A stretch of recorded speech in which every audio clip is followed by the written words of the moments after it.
Salam sejahtera Malaysia, terima kasih kerana menonton video-video dalam channel ini.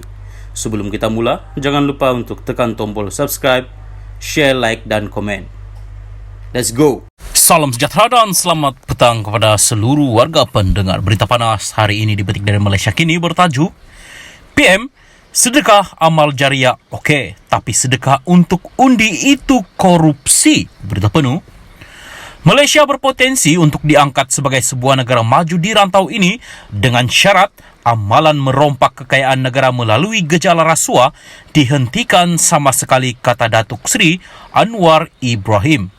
Perdana Menteri berkata, pimpinan politik, penjawat awam peringkat tertinggi atau badan-badan penguat kuasaan mesti dan wajib menghentikan amalan berkenaan. Saya tidak akan tolak ansur lagi dengan sikap orang yang menggunakan kontrak atau projek mendapat atau mengambil kesempatan untuk mencari kekayaan yang bukan hak mereka, katanya ketika berucap pada Majlis Rumah Terbuka Tahun Baru Cina, Ketua Menteri Chow Kon Yeow di Georgetown hari ini. Dalam pada itu, Anwar berkata, rakyat Malaysia mesti ada keberanian untuk menolak fahaman perkauman, rasuah dan penyalahgunaan kuasa. Beliau yakin negara akan dapat mencatat tahap kemajuan dalam masa singkat yang belum pernah disaksikan sebelum ini sekiranya wujud semangat perpaduan yang utuh dalam kalangan rakyat untuk menolak gejala buruk berkenaan. Anwar berkata, persaingan atas kepentingan kaum dan agama hanya akan menanam kebencian dalam kalangan masyarakat.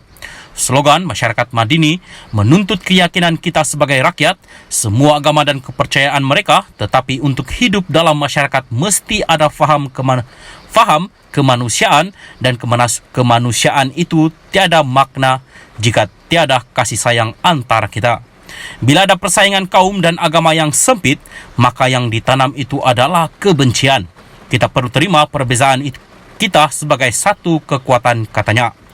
Menyentuh mengenai amalan komision dan sedekah pada pilihan raya, Anwar berkata amalan itu jelas boleh merugikan negara dan masyarakat. Sedekah untuk amal jariah itu okey, tetapi sedekah untuk undi pada pilihan raya itu adalah korupsi, katanya. Sementara itu, Anwar memuji kerajaan negeri Pulau Pinang kerana memusatkan pembangunan ekonomi negeri itu seiring dengan keadilan sosial dengan mengambil kira golongan miskin bandar dan B40. Turut hadir pada majlis itu yang di-Pertua Negeri Tun Ahmad Fuzi, Abdul Razak dan Ketua Menteri Chow Kon Yeow. Sekian berita, teruskan bersama channel ini. Salam sejahtera dan selamat pagi kepada semua pendengar berita panas hari ini dipetik dari BH Online bertajuk Kondo, kereta Audi dan Bentley bekas peguam 1MDB diserah kepada kerajaan bank. Berita penuh. Sebuah kondominium di Mont Kiara, kereta Volkswagen New Bentley dan Audi serta wang tunai RM22,600 milik bekas peguam Syarikat Pelaburan Strategik Negarawan Malaysia Development Berhad yang diburu pihak berkuasa Jasmine Loh Aiswan diserahkan kepada bank dan kerajaan Malaysia. Aiswan dikatakan salah seorang sekutu rapat ahli perniagaan dalam buruan Lotek Jo atau Jolo yang turut terbabit dalam skandal kewangan 1MDB dan disenaraikan sebagai orang yang dikehendaki selepas melarikan diri dan tidak diketahui lokasi keberadaan hingga kini.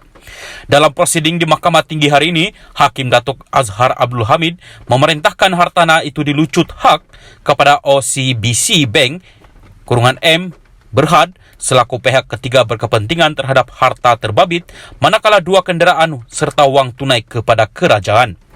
Hakim membuat perintah berkenaan selepas membenarkan permohonan kerajaan diwakili Timbalan Pendakwa Raya Nur Zalizan Lazarus dan Peguam Lim Jun Yik bagi pihak OCBC pihak ketiga. Selepas meneliti affidavit dan hujahan kedua-dua pihak, saya memutuskan permohonan pihak ketiga untuk mendapatkan harta tak ahli kondominium milik responden Aiswan yang disita pada 15 Februari 2021 dengan ini dibenarkan. Permohonan pendakwaan melucut hak 3 lagi harta yaitu sebuah kendaraan Audi dan Volkswagen New Bentley yang disita pada 27 Januari 2021 serta uang berjumlah Rm22.600 dalam akaun semasa Maybank Islamic Berhad milik responden juga dibenarkan katanya. Permohonan bagi pelucut hak harta itu difailkan kerajaan pada November 2021 mengikut Seksyen 56 Akta Pencegahan Pengubahan Wang Haram, Pencegahan Pembiayaan Keganasan dan Hasil daripada Aktiviti Haram 2001. Sesulan itu, permohonan dibuat mengikut Seksyen 61-2 pada Julai tahun lalu untuk mewartakan notis bagi memanggil pihak ketiga yang berkepentingan hadir di mahkamah dan menuntut harta berkenaan. Pada 4 Desember 2018, Mahkamah Magistrate mengeluarkan waran tangkap terhadap Jolo Aiswan, bekas pengarah eksekutif 1MDB, Casey Tang Keng Chi bagi bekas pegawai 1MDB, Ge Cho Heng dan sekutu rapat Jolo Eric Tan Kim Long.